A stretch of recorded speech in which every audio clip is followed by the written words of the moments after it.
This is the Lone Crater YouTube. We hope this video helps. You start by removing the preview pane that shows file contents.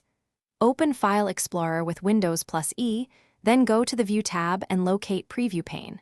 Click it to toggle off and watch the right side preview disappear, which immediately frees screen space and stops accidental file rendering. Once done, make sure no third-party file handlers are active. They can re-enable previews. This quick change stops automatic content loading and reduces exposure to harmful scripts embedded in previews. Next, prevent image and document thumbnails from generating.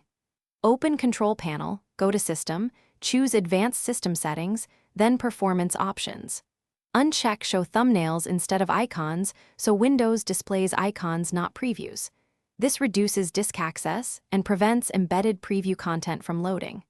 After applying, restart Explorer or sign out to ensure the change takes effect. Make sure to explain to yourself why this helps.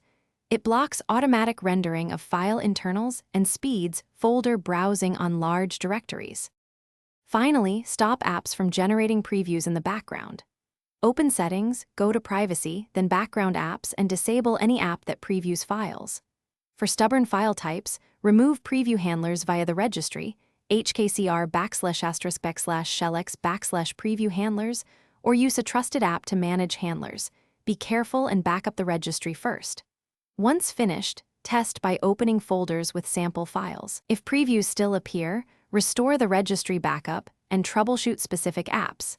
This single troubleshooting tip often resolves.